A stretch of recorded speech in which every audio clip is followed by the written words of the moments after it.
Hi guys, new blog में फिर से स्वागत है भाई। अभी मैं हूँ गुजरात के भरूच डिस्ट्रिक्ट में श्री स्तंभेश्वर महादेव मंदिर के पास और आप लोगों को दर्शन कराते हैं भाई। यही है और इसके बारे में जो है ना बताएंगे ये महाराज जी। बताइए महाराज जी इसके बारे में। हर हर महादेव। हर हर महादेव। शिवाय। अभी भैया आए हैं 12 ज्योतिर्लिंगों का साइकिल से दर्शन कर रहे हैं, पूरे भारत का भ्रमण कर रहे हैं। अभी पहुंचे श्री स्तंभेश्वर महादेव के दर्शन करने के लिए। रात्रि में आ गए थे और रात्रि में यहाँ पे रुकने के बाद में श्री स्तंभेश्वर महादेव का जलाभिषेक के दर्शन किए हैं। जलाभिषेक दर्शन करने के बाद में ये पूछ रहे हैं, जानना चाहते हैं, भक्तों को बताना चाहते हैं कि यहाँ पे कैसे जलाभिषेक होता है और क्या क्या यहाँ पे सुविधाएँ हैं और स्तंभेश्वर महादेव को किनके द्वारा यहाँ पे विराजित किया गया था, सबसे पहले पूजा अर्चना किसने की थी।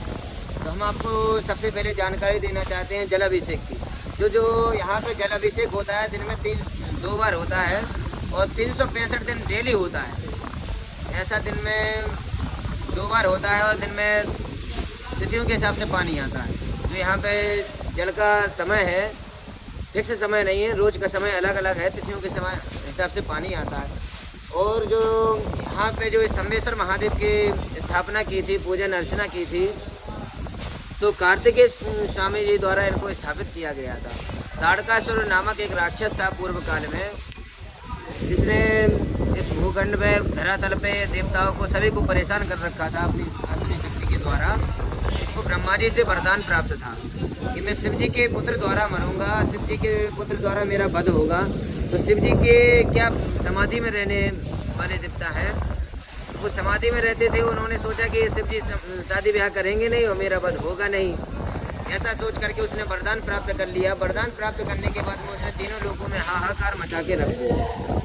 जब ऐसा देवता परेशान हो गए, महादेव को पता चली, तो महादेव की शादी विवाह हुई। कार्तिकेय स्वामी का उनका जन्म होता है। जन्म होने के बाद में ताड़कासुर नाम का जो राक्षस था उसका यहाँ पे वध करते हैं। वध करने के बाद में दोष लग जाता है, ब्रह्म हत्या का दोष लगता है। दोष मुक्त होने के लिए भगवान श्री हरि नारायण से पूछते हैं कि हम दोष से मुक्त कैसे हों। तो वो स्तंभेश्वर महादेव के बारे में बताते हैं कि आप यहाँ पे पूजन अर्चना कीजिए, स्तंभेश्वर महादेव की स्थापना करिए। तो यहाँ पे उनका आह्वान करते हैं, तो स्तंभेश्वर महादेव यहाँ पे स्वयं प्रकट होते हैं, उनको वरदान देते हैं, इस भूमि को वरदान देते हैं। जिस भूमि पे हम अभी खड़े हैं इसको बोलते हैं गुप्त क्षेत्र, सिद्ध क्षेत्र भी बोलते हैं। पुराणों में इसको कई नामों से जाना जाता है।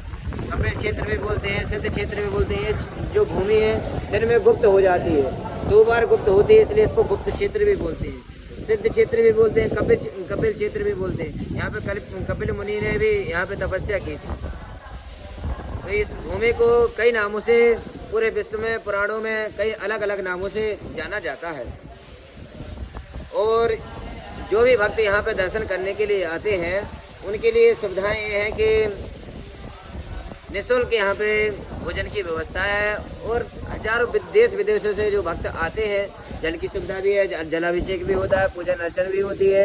अलग अलग समय पे यहाँ पे पूजन होती है, आरती होती है। बारे में स्वयं पढ़ना चाहते हैं कि कहाँ पर इसका वर्णन आया है, तो स्कंद महापुराण के कौमारिका खंड में यहाँ का 500 पेजों का इतिहास बताया गया है। और दुनिया घाटों श्याम को जानते हैं, 3 बाण के धारी है, हरे का सहारा बाबा श्याम हमारा।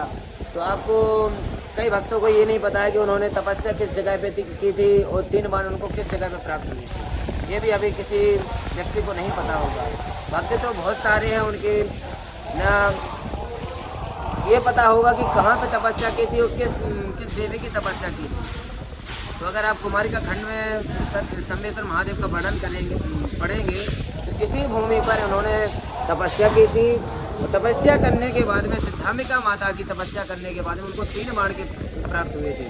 3 बाण लेकर के वो कुरुक्षेत्र जाते हैं। कुरुक्षेत्र में भगवान श्री कृष्ण उनका शीश दान में ले लेते हैं। उनको वरदान देते हैं कि जो भी कलयुग में आपके दरबार में आएगा उसको आप दुनिया से हारने के बाद में जो भी भक्त आपके दरबार में आएगा तो आप उसके सारे संकट, जो भी उसको परेशानी, सब उसके परेशानियों से मुक्त करेंगे, बंधनों से मुक्त करेंगे। ऐसा वरदान देते हैं। इसीलिए बोलते हैं हारे का सहारा बाबा से हमारा। जो आज कलयुग में यहाँ से वरदान प्राप्त कर करके वहाँ से कलयुग में पूजे जा रहे हैं, तो जहाँ से उनको पावर मिली तो वो कितने शक्तिशाली नहीं होंगे। वो देवादिदेव महादेव कितने शक्तिशाली नहीं होंगे, श्री स्तंभेश्वर महादेव कितने शक्तिशाली नहीं। ऐसे महादेव का नित्य प्रतिदिन 2600 नदियाँ एक साथ आकर के दिन में 2 बार श्री स्तंभेश्वर महादेव का जलाभिषेक करती हैं। अभी आपने देखा होगा कितने यहाँ पे 30-40 फुट पूरा पानी से डूब जाता है मंदिर, पूरी चारों तरफ पानी ही पानी हो जाता है। ऐसा 6 घंटे का ऐसा प्रोसेस होता है ना। हम ऐसा इसमें जल डुबा सकते हैं इतना कि हम अपना पंप द्वारा चला दें कि इतना पानी भर दें, ऐसा किसी साधारण व्यक्ति के हाथ में नहीं है। ये जो होता है स्वयं महादेव और समुद्र देवता स्वयं करने के लिए आते हैं बाबा का अभिषेक करने के लिए, स्वयं चल करके यहाँ से। अभी आप थोड़ी देर बाद देखेंगे तो 2 किलोमीटर तक आप पूरा समुद्र खाली हो जाएगा। और जब भक्त आएंगे तो वो कहेंगे कि यहाँ पे जल ही नहीं है। और जब स्वयं समुद्र देवता आते हैं यहाँ पर तो चारों तरफ जल हो जाता है, तो कहते हैं जल ही जल है। ऐसी यहाँ पे बाबा की करुणामय कृपा है। इस भूमि को वरदान प्राप्त है। जो व्यक्ति यहाँ पर आ जाता है उसके सकल पाप नष्ट हो करके बाबा सारे अपराध उनको भुला करके उनको अपनी शरण में लगाते हैं, अपने गले से लगाते हैं। जो व्यक्ति दुनिया से हार जाता है उसको बाबा अपनी शरण में लेते हैं। उसको सारी जगह पे विजय स्तंभेश्वर महादेव जो समुद्र में स्तंभ की तरह खड़े हुए हैं, जैसे हजारों किलोमीटर की रफ्तार से लहरें आती हैं, बाबा का एक बाल भी वहाँ का नहीं कर सकती हैं, बाबा का कुछ भी नहीं हिल सकते। यहाँ पे त्रिशूल रहता है, रुद्राक्ष की माला रहती है, जनेऊ रहता है, कुछ भी कहीं पे नहीं जाता। हजारों 40 फीट यहाँ पे पानी रहता है। ठीक उसी तरह के बाबा से यहाँ पे जो भी भक्त आता है उसके जितने भी बड़े बड़े कष्ट हों, अपराध हों, सब बाबा उनको भुला करके अपने शरण में लेते हैं। उनके सब अपराध को क्षमा करके उनको सब जगह पे विजयी बनाते हैं। हर हर महादेव, ओम नमः शिवाय। ओम नमः शिवाय। तो भाई पूरा जानकारी दे ही दिया है। हर हर महादेव। आप लोगों की वीडियो कैसा लगा कमेंट जरूर करिएगा और लाइक कमेंट एंड सब्सक्राइब करना ना भूलिएगा।